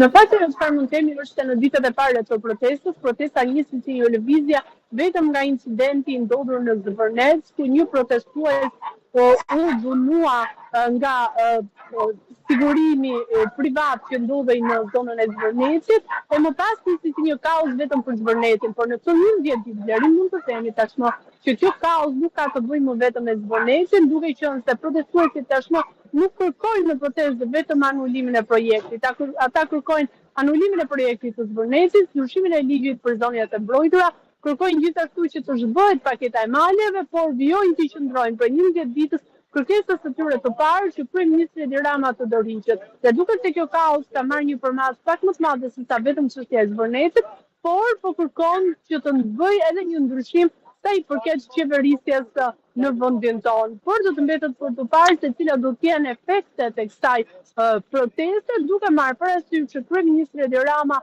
ju është përgjigjur protestuesve duke thënë që jo vetëm që ai nuk do të dorëhiqet, por as projekti nuk do të anulohet. Lucy, faleminderit shumë për këtë paraqitje drejt për drejt nga Tirana. Faleminderit për këtë. Ishte gazetare Lucy Përgjegji nga Tirana që na solli disa informacione pra në lidhje me atë se çfarë po ndodh në Shqipëri, protesta, dita e 11 e protestave, apo siç po njihet ndryshe revolucioni i flamingove. Pse i flamingove? Është një Zvërneci është një zonë e mbrojtur ku ka shumë flamingo, foka dhe breshka deti. Konsiderohet se investimet atje mund të cënojnë ambientin dhe këtë pasuri të jashtëzakonshme natyrore. E vazhdojmë bisedën me të ftuarit në studio. Sadek, protestat vazhdojnë. Si e sheh vijimsinë e tyre? Pra s'ka organizator ende? Unë jam rrit në Prishtinë me protesta. Që nga kohë që kam marrë në studime dhe derisa kam shku në luftë, protesta. Dhe ne protestat e kemi bërë kundër Serbisë. Dhe tani unë jam kundër protestave që ndodhen në Tiranë. Pse jam kundër protestave që ndodhen në Tiranë? Aty nuk kemi lider. Mungon lideri i protestave. Mungon organizatori i protestave. Ka turm njerëzish që bëjnë protestë. Është nisë në Zvërnec dhe ka ardhur në Tiranë. Qëllimi i protestës nuk është Zvërneci. Po çfarë tregon kjo turm njerëzish? Qëllimi i protestës, shiqa, ne jemi të mësuar të vrapojmë pas turmës. Ne shohim një turm në rrugë, ne shohim dy persona duke kacafyt dhe e bëjmë një rreth të madh duke i pa ata duke kacafyt. Pra jemi popull që e ndjekim turmën. Dhe këto nuk ka organizator. Të mirë fill, sepse nuk ditë emri kush është organizator. Unë kam frikë që shërbimet e huaja kanë dorë në organizimin e protestave, sepse mediat po flas ato që ka pa e lexoj, sepse nuk e di, ende s'kam qenë. Ambasador, po shoh që po bën me krye me dur, tash vjen rrodha jote. Unë erdha nga Zheneva, para të bërë sistemi protestë. Dhe ti mundesh me kundërshtu. Komplet ka qenë nga shqiptarët, s'ka pas asnjë Tash ndikim vjen rrodha jote, ambasador, dhe mundesh me kundërshtu. Po, në rregull vazhdo. Po nuk do të më dojnë këtë koncept kur mushet e drejta protesta çdo kohë garantohet me kushtetutë. Po sa ka i pengon protest. Unë jam kundër ato le të vazhdojmë, se ne smojmë ndonjë. Mendimi juaj. Qëndrim individual, dhe kjo nuk e bën protestët të edyshuar dhe me qartë caktuara të infiltruara, sepse media që po japin zjarr, shumë shtytje, shumë kësaj proteste. Jo në Tiranë, për protestës në Zvërnec. E që në dhoni jam për me mbrojt ambientin. Jem kundër ndërtimeve të egra. Por, një vendim, sigurisht me plan ligjeve të zonave të mbrojtëra që e ka Shqipëria, ne nuk e dim, a është e lejuna së është në Zvërnec. Jo, e ka ndryshuar, është në kuadër të ligjit për investime strategjike. Kush nuk ka dëshirë më ndërtu Vlora? S'ka dëshirë më ndërtu Vlora? Vetëm Greqia. Pse? E pengon Greqinë. Ska të bëj, Ndërtimi i Vlorës Sadek, besoj ti e ke vizituar Greqinë. Sa është i betonizuar bregdeti i Shqipërisë dhe si është ai Greqisë apo vendeve të tjera Francës dhe lejohet atje për të shitur ishujt ose bukurinë natyrore. Pse nuk lejohet atje? Jo, nuk lejohet, Sadek. Kush nuk ka dëshirë më ndërtu Velipoja dhe më zhvillu Velipoja, nuk ka dëshirë më lizi, sepse pengon turizmin në Maltëzi. Prandaj këto është me që nuk ka lider, sepse unë e di që Sali Berisha, unë e di që Ilir Meta, dhe unë e di që Fatmir Mejdev, dhe liderët tjerë politikë të Shqipërisë, dëshirojnë me rëzu Edi Ramën. Ata dolin në boll të protestave. Por unë tani, kur edhe Sali Berisha nuk merë pjesë në këto protesta, unë vetë dyshimet e mija. Qytetar, ambasador, qytetare e du të gëzohet nga çdo kush. Ambasador të që proteste e qetë. Qytetar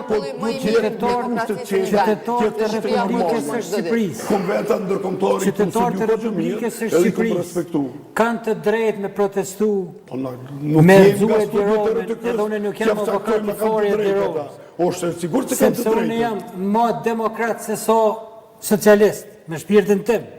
Por me që Sali Berisha, si kundërshtori më i madh i Partisë Socialiste. Më vjen shumë keq të japni debatet me nuk figura. den në protestë, në botë, Do protesta, t'i evitoni sepse këto. protesta ka marrë gjërim politik. Jo, Protesta. gjërim politik Dhe me se ka adresë, dhe përgjithësi ka adresë, edhe është Edi shqiptarët Rama, e qeveria e Kosovës, Shqipërisë, nuk jam edhe unë. shqiptarët e Maqedonisë, edhe shqiptarët e Zvicrës, e të Anglisë, e të Francës tonë, Jo, kanë s'është- shku aty dhe Zeqiri. nuk din pas ku janë ka shkuar. Zëqire, Janë ka Një pyetje ta bëj. ka kërkuar me Një shkarkuar pyetje. Edi Romen. More problemi është Zverneci, le Edi Romen. Shko proteston Zvernec. Po, kundërkuj me protestun Zvernec, kush e ka ndryshuar ligjin për zonat e mbrojtja? A është kjo qeveri që ka... Edi Roma është fituesi i zgjedhjeve në Shqipëri me mbi 80 deputet në Kuvendin e Shqipërisë. Prandaj Shqipëria ka institucionet e veta dhe neve fore nuk na takon me u përzgjedhur një është shkputje logjike, me thonë që ata po Fatime, pse ti nuk shkon me protestu, çka është ka ndodhur drinit bardh në Kosovë? Pse ti nuk shkon me protestu, çka ka ndodhur këtë lumenjë në Kosovë? Vesh ta përfundoj. Pse nuk shkon me protestu, pse në Malishev, që nuk po më kujtohet emri, nuk ndërtuat që 500 vjet ose që 20 vjet që ne kemi fitu pavarësinë, askush një guri se ka bu dhe së më është me shkue të i vora Mirushës me vetur. Kjo është ambientalizmi dhe kjo është dashuria për pyjet për ambientin për ujën. Ne kemi Jo Shqipëria. Ne kemi protestuar edhe për Mirushën. Ne kemi protestuar. Ne kemi protestuar. Jo, kemi protestuar. Nëse ti Shokqyre sa zhavori merret në drejt. Shko. Kur s'ke më Jo, pjesë. vesh lem tash ta përfundoj. Shokqyre sa betjet inerte edhe në dritë edhe në ujërat e Kosovës. Kur s'ke ka shku? abuzuar brutalisht. Ka eksploatuar se cilin lom në Republikën e Kosovës. Kemi protestuar dhe jemi tërhequr zvarë Zëqire. Nga ky sistem që ka qeverisur Kosovë dhe që ka humbur pa dignitet zgjedhjet. Shko shiqo Tashni e kemi një qeveri e cila po mundohet me mbrojt maksimalisht krejt dëmët që ju i keni shkaktuar. Krejt dëmët që ju i keni shkaktuar e me policinë aty tërheq zvarë. Për të kësaj, po flasim tash për një pjesë tjetër që duhet po ti gazetar po flasim për çka ka ndodhur. Se s'keni protestuar, unë po ta konfirmoj këtë studio që kemi protestuar. Kemi protestuar për secilin zonë që është degraduar. Kemi protestuar kur është ndërtuar jashtëligjshëm Brezovica të shndruar në një paralogj me ndërtimet e tyre. Ju vesh ta përfundoj, lutem, ju lutem, po unë do ta përfundoj sepse keni diskutim mes nesh, lutem. Jo, mes juve mund Është t'i shkatruar zgjidhni, se ta nuk Brezovica gjeni vetëm. para syve t'juj. Të gjithë militantët partijak të subjektit dikur në pushtet ka ndërtuar super vila dhe ka shkatruar zonën më të bukur në Kosovë. Pastaj në kuadër këtij degradimi është degraduar edhe parku i mbrojtur i Gërmis, ku është ndërtuar një objekt pa konsultime paraprake me qytetarët e Republikës. Krejt ky degradim që ka ndodhur në vazhdimsi na ka bërë shumë të vëmendshëm në raport me ato që tentohet të degradohen tash. Prandaj jemi kaq të zëshëm, prandaj nuk pranojmë më që të na lidhni degradimin me kuzhinat e Beogradit, të Athinës ose diku tjetër. Çdo tendencë me degradu, me shit, me shkëmbry, diktologjik nuk do të pranojmë vetë qytetarët as të Republikës Kosovës, as qytetarët e Republikës Shqipërisë dhe prandaj kur u has sharra në gozhd, ju duhet një armik i jashtëm i cili po manipulon gjithë qytetarët për të mos thënë popullit, qoftë Kosovës e qoftë Shqipërisë. As nuk ka ndodhur me Kosovën, as nuk po ndodh Shqipërisë. Është shembulli më i mirë i demokracisë, është shembulli më i mirë i qytetarisë aktive që kërkon përgjegjësive llogarisë për vendin e tyre. Si e shpjegon interesimin sepse edhe Prishtinë dhe CNN, BBC të gjitha kanë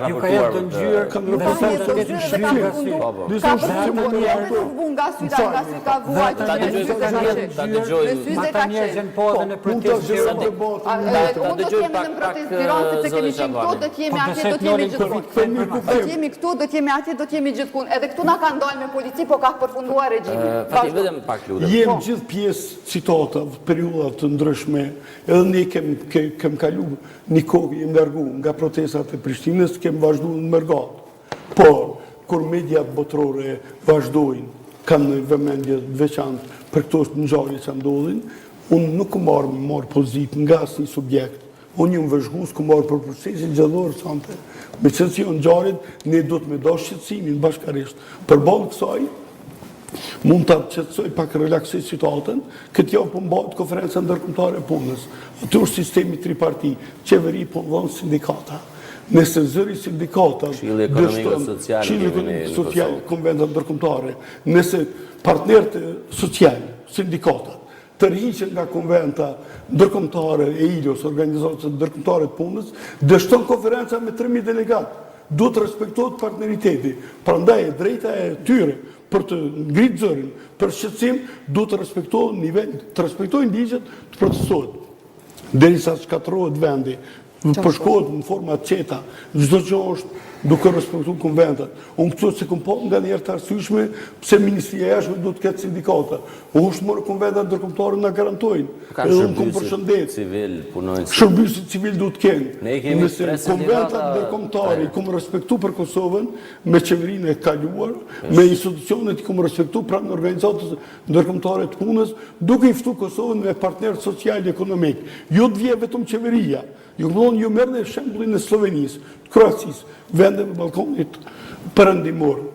Edhe ne du të avancojmë këtë drejtim. Jo du të shkojmë debate me revanshe, se nuk na sjellin asgjë këto. Ne du të ndërtojmë një debat relaksues, konstruktiv, që do të mendojmë me audiencën e Radio Televizionit Kosovës të ngresëm ku të jemi me debate konstruktive. Debati është përplasje e ndryshme edhe për ma tepër kur tentohet që i gjithë populli i një vendit, qytetarët e një vendit, të tentohet të instrumentalizohen që po i shërbin një shërbimi ose një shteti tjetër, duhet të reagojmë gjithsesi pa tjetër, sepse jo një individ mund të instrumentalizohet, cili do të qoftaj, madje edhe kryeministri i një vendi, por jo krejt qytetarët e një vendit.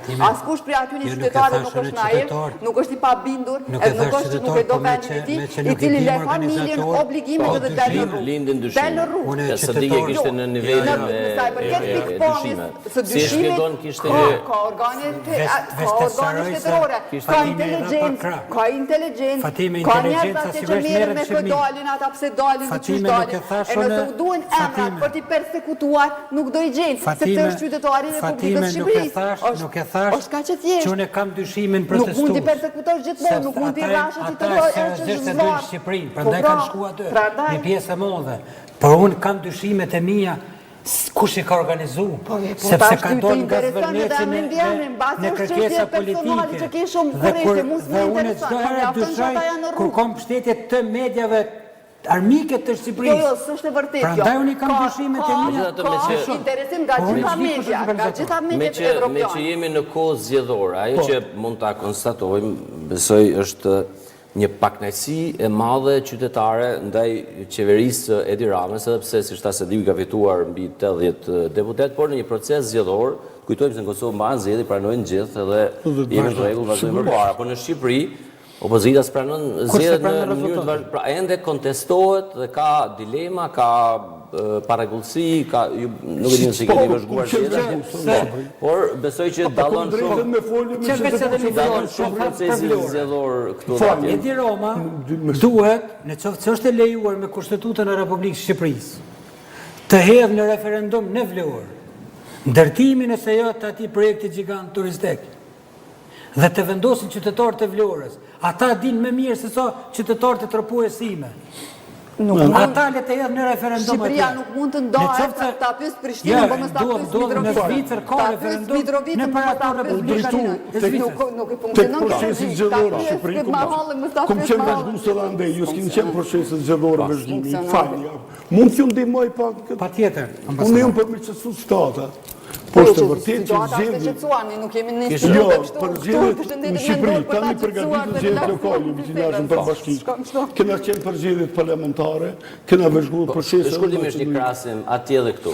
Ne do ta marrim shembull Kosovën, do të njohim rezultatet, do të pajtojmë. Momentin që certifikohen deputet, ne mund vazhdojmë rrugëve, mund dalim protestë, po nuk ka efekt më. Nuk ka efekt se s'ka si sinjal pozitiv. Unë jam mirë me subjektet për opozit, jam në rregull, po du të respektohen rezultatet. Ka fitu, zotëri, mes kritikoj Edi Ramën, kritikoj vetëm, se ja ke dhënë 80%. E ka marrë elektoratin, ta shikoj zgjedhjet për vitinazhin për bashkitë. Po, vazhdimisht ka pas acarine. Tek qendrat e votimit kanë pas vështirësi.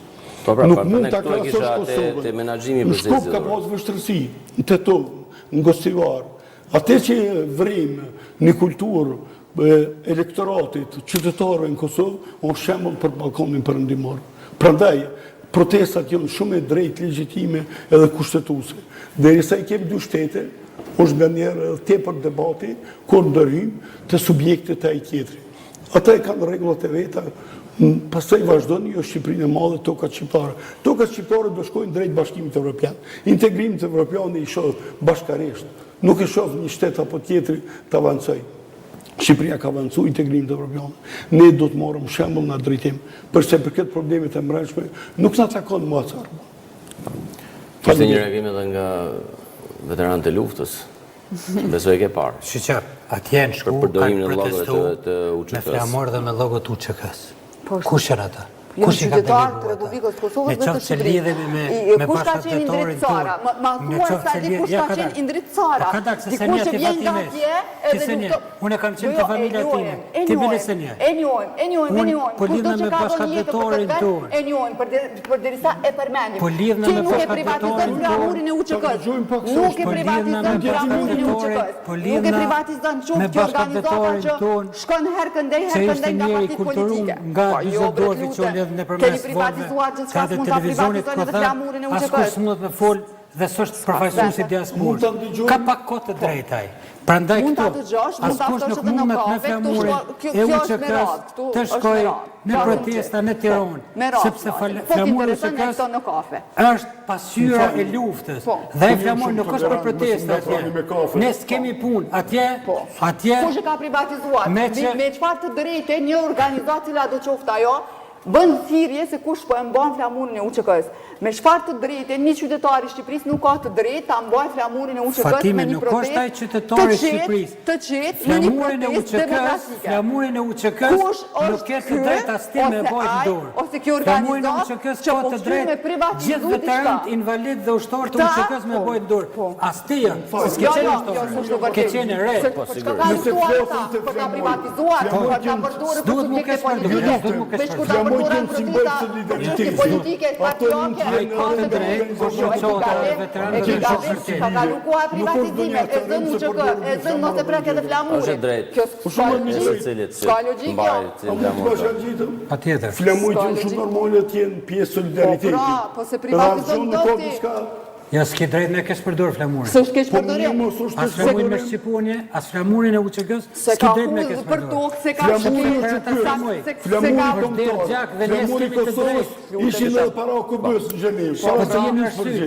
Po se Arsye. privatizon do Për kërkojmë drejta individ, shqiptarëve duhet me organizata përdor se flamurin. privatizojnë, është Jo më me e rëzu madhe se dikon. individ Se partijak. dhe Edi Roma edhe Individ protestuesë partijak. kanë një flamur. Individ Edhe Salibrisha partijak. ka një flamur. Kemi flamurin me Po shqipunje. s'është për flamur Prandaj, partijak më Po, pra, po s'është partijak, nuk është ai PDK, nuk ka qenë flamuri gjithë PDK-s aty. popullore, Po, një pra. manifestim, një Ta unë të solidaritet. pjesë, këto minutat e fundit kemi edhe pak minuta se u desh të lidhesh më Faleminderit. herët me Flamurin çështjen do të valoj deri në fund. Ti në qenë shkëllqyra, të zvi shpesh. Fare shkurtimisht, bie qeveria Rama nga protestat? Po jo, se kalojmë edhe në minutazhin e fundit shohim votat e Kjo dëshirore apo Jo, fare nuk është e pyetja rëndësishme. është Betejja nuk me është me pikpyetje. Ramën, me qeverinë Rama. Unë nuk e shoh kështu. Është kryeministri që shqiptarët kanë zgjedhur. Për mua është këtë në rregull. Për mua problemi është tek ndërtimi tek projekti. bie zbia A mos do të ketë, a ka pas dilema në vazhdimsi me antarë të kabinetit të korruptuar, me kryetarin e Tiranës në Burg, a është trashur zullumi, mendoj që është trashur. A bie për Zvërnecin nuk e di. A do të dalë protesta pa autoritetë projekti do ndalë. Sa dik shkurtimisht se përgjigjja e shkurt Edi është Roma është i poparashikueshëm. është domethënë i paparashikueshëm. Por unë nuk besoj që bie qeveria, sepse kjo është protestë Për ky politike. presion qytetar nuk sjell një ndryshim S'ka të mujt ai qeverisë. Lopaja, po s'ka mujt Sali Berishas, Ilir Meta, le më përgjojnë protestuese për Jo, Zërnet. Ilir Meta, Po, Sali Berisha, edhe ai tjetër janë individ. S'janë Shqipëria individ, është e s'janë shqiptarëve, e qytetarëve në shërë, individ. nuk është individve. Dikon duke pas parasysh përvojat në vend perëndimore kur mbahen protestat. Pra, ndodhin gjë të tilla në Shqipëri, protesta masive qytetarëve që mund të dikojnë. Protestat mbesin në formë Të tjerët janë partijake përsëri politike. qytetarët vazhdojnë 2 javë, 3, 1 muaj, Lodha. përsëri kthehen në shtëpi, edhe vazhdojnë institucionet. Institucionet funksionojnë, shtetit shqiptar. Kjo ka rëndësi dhe do të funksionojnë, pavarësisht se pakënaqësitë mund të jenë në Kosovë, mund të jenë në Margat, mund të jenë nga pakënaqësitë të ndryshme, solidarizohen njerëz. Pastaj roli flamojve, flamojt janë në formë solidariteti, do t'i kuptojmë, nuk janë formë flamoj partijak. Për te unë përshëndes qytetarët, përshëndes institucionet shqiptare, do të kenë kujdesin më të madh që të shpërndahen në formë të qetë, demokratike, pa incidente. Ajo ka rëndësi. Se shenja protestës kalon një mesazh. Shumë rëndësishme me kalon mesazh. Okej, faleminderit. Të minuta të shohim pak edhe numrin e votave të kandidatëve, sepse të kalojmë pak te qendrat e numërimit. Po ndryshon. Ne s'kem drejt me lëvizje. Jo du të rreni aty. Ne qëndrojmë Po do të bëjë pak sfidë. Po tani i shohim këto dhe i komentojmë pak. Ne pas debatit pim kafe bashkë. Po bro. Unë jo.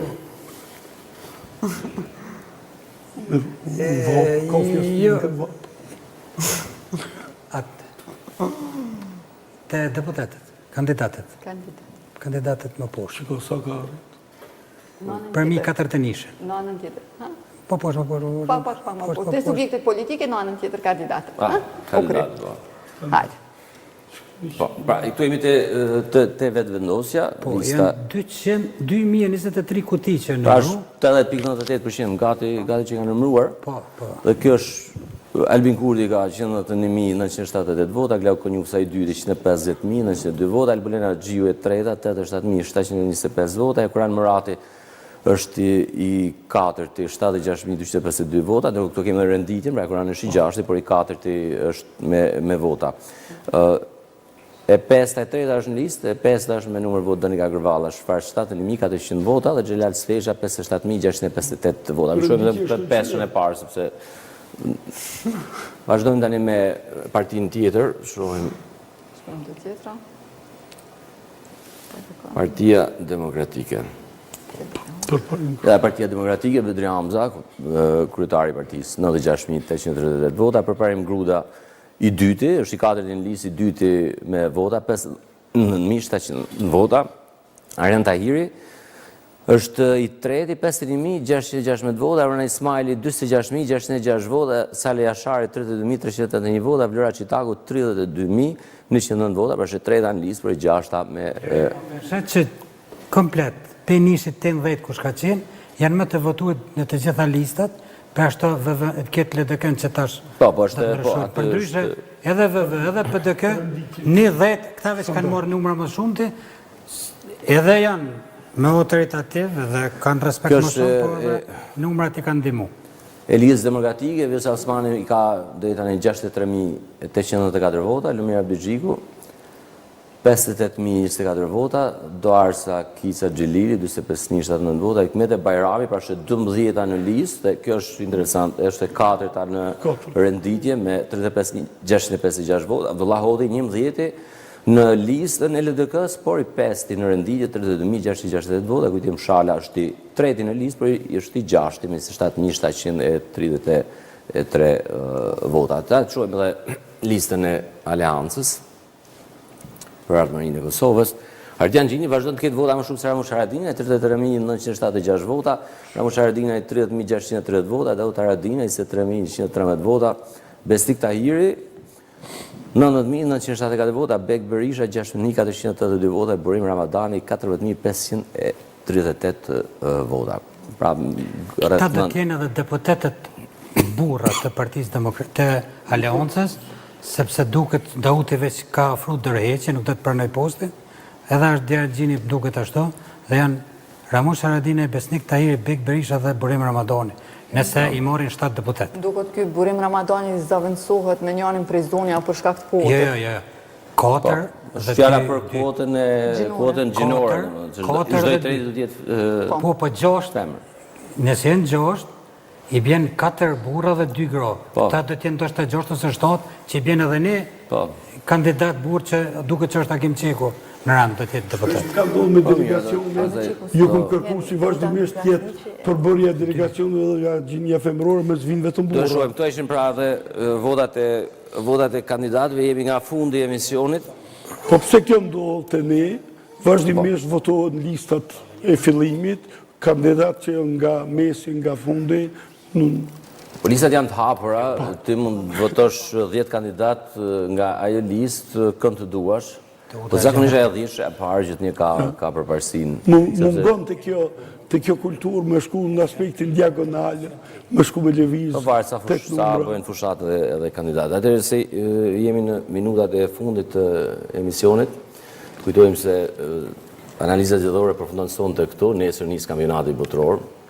Mirë do ishte shumë. Vazhdoj me kampionatin botëror. Besoj që do pushojmë gjithë nga pak. Nesër nis kampionati. Sa do pushojnë, sa do shkojnë prapë për të nis kampionati botëror, po sigurisht edhe zhvillime politike do të ketë. Po zhvillimet politike do jenë, po besoj me që rezultatet nuk certifikohen deri në fund apo në fillim të muajit ardhshëm. Pritet me datën 26 qershor mu certifikuar rezultati i zgjedhjes. Megjithëse 6 qershor, kjo është data më e re që paralajmërohet.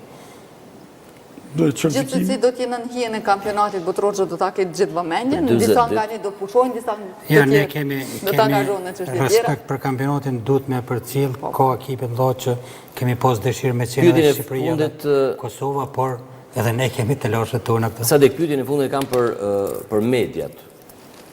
Mënyra se si e mbuluan mediat, ma që keni arritur, se keni qenë vazhdimisht në panelistu të ne, por edhe në për mediat të tjera, çfarë treguan mediat në këto zgjedhje? Në vlerësimin tuaj, sigurisht pavarur.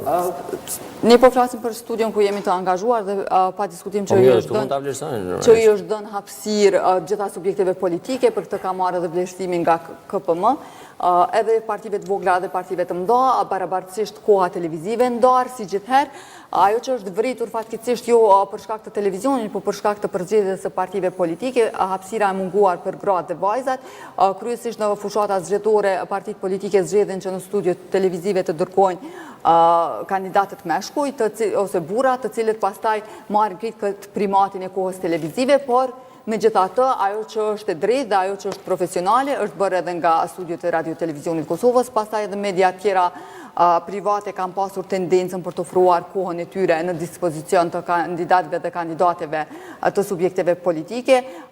Mund të themi që kanë qenë pak më të zëshme, më përplasit kanë qenë më të mëdha në studiet tjera televizive, por megjithatë debat përmbajtësor është zhvilluar edhe në Radio Televizionin Kosovës, si gjithherë dhe media ka pjesë dhe rolin e saj të rëndësishëm në proceset demokratike dhe kësaj radhe ka kaluar me notën më të lartë të mundshme në rajon. Besoj sepse edhe vlerësimet nga jashtë janë të këtij niveli që Kosova ka një traditë edhe të mbulueshmërisë së proceseve zgjedhore nga mediat në mënyrën më fantastike dhe në mënyrën më të drejtë të mundshme. Mendoj që në një formë ose një tjetër ja kanë dalur të gjitha hallkat për të raportuar qoftë edhe atje ku ka pas lëshime si Mitrovica, Veriut dhe komunat ku lista serbe din të bëj incidente dhe probleme të ndryshme, por megjithatë ky është roli medias, të jetë gjithmonë në krah të proceseve të vështira edhe ta dëshmoj me punë se është një ndër hallkat më të rëndësishme të shoqërisë.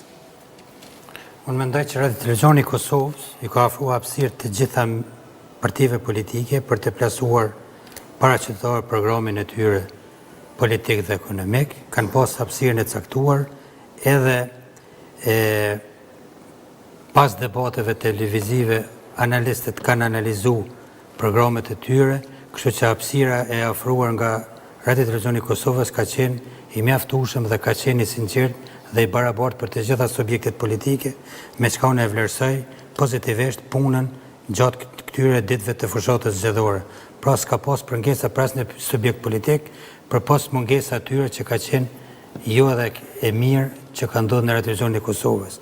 Sa i përket televizioneve tjera, ato dihet që janë private, komerciale dhe sigurisht që edhe debatet kanë qenë më të ashpra, më të egra dhe ju ka leju që të zhvillojnë debate më të ashpra, megjithatë ata i kanë kryer të punë të veta që i dinë më së miri, prandaj janë edhe komerciale edhe private dhe kanë mundësitë e veta dhe e kanë synimet e veta. Kështu që unë jam pak i kundërshtoj disa dënime nga KPM-ja, apo si quhet ajo komisioni që i kontrollon mediat, sepse gjatë fushatave zgjedhore, megjithatë ti si drejtuesi i debateve nuk mundesh me ndalu edhe partitë politike në debat që të fyen mes vete. Ti mundohesh me drejtu emisionin tuaj, por megjithatë ata situata mund të eskalojë. Prandaj duhet të jenë më të vogla dënimet edhe ndeshkimet por edhe nuk mundet me marrë ata vendime që të ndërpresen ndonjë debat televiziv që nga njëherë mundet të dalë jashtë programeve. Por, sot çka ka ndodhur, mendoj që është e gabueshme për KPM-n, sepse s'mundesh me ndalu askujt që mund me bënë në emisionin e vet, sepse ato në televizione private. Ndërsa RTK-ja ka hedhë vizë komplet të rregullores së medias, se si duhet të funksionojë një media publike si që ne jo si Radio Televizioni i Kosovës, thonë nëse vlerësohet nga 90, unë japin notën 10. Shumë faleminderit Sadik. Nga kondimën kom përcjell ekipet në teren, ka listë e delegacioneve vëzhguese, ka edhe media gjithë përgjithë, mund të përshëndesim sinqerisht prezencën e ekipet nga Radio Televizioni i Kosovës, kanë qenë mbi 90 akredituar me ekipe gazetarë, operator, regji, gjithë ato kanë qenë në teren, kanë kontribu, përballë se kanë kontribu dhe media duke respektu kodin e etikës dhe ontologjisë gazetarisë, është pushteti 5 pas ekonomisë e 4, kështu që du të respektohen.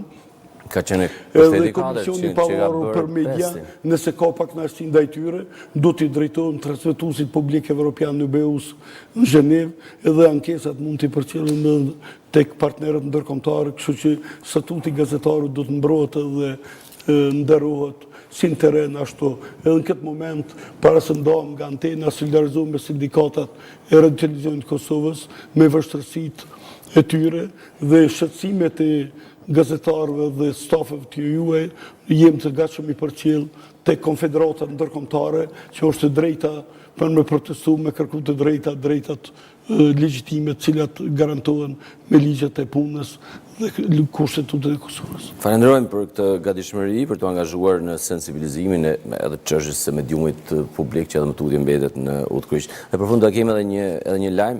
Nesër, pra enjte 11 qershor në orën 16:00 nis edhe numrimi i votave, i flet votime nga votimi në përfaqësi të diplomatike. Pra ky është lajmi i mirë që na ka ardhur, pra nga nesër fillojmë të dimë se po, sigurisht. Atëherë unë ju falenderoj shumë që ishit jo vetëm sonte, por gjatë tërë fushatës, ditën e zgjedhjeve dhe pas zgjedhjeve, për kontributin tuaj në komentimin, analizën e natyrisht opinionet që kuptohet që duhet të jenë të ndryshme, se po të ishin të njëjta, s'ka kuptim. Faktisht e kënaqësi ndajmë momente interesante për citatën, procesin zgjedhor, aktualitetet së bashku, kënaqësi dhe nder. Faleminderit shumë. Tash Shabani, Sadik Zeqiri, Fatima Hajdari, faleminderit shumë. Faleminderit. Nderuar të shikues, kjo ishte analiza zgjedhore e kësaj mbrëmje. Ju kujtoj se nesër nis kampionati botror i futbollit, një spektakël sportiv që do e transmetoj televizioni publik Kosovës në bashkëpunim me Valen. Është hapja, ceremonia hapëse dhe natyrisht do jetë edhe emisioni që nis herët në orën 18:30 dhe do t'ju shoqërojmë për gjatë 40 ditëve me lojët interesante, me komentet, analiza në studio, të ftuar të ndryshëm. Mos e ndroni kanalin, spaku gjatë 40 ditëve në vijim. Natën e mirë dhe mirëpafshim.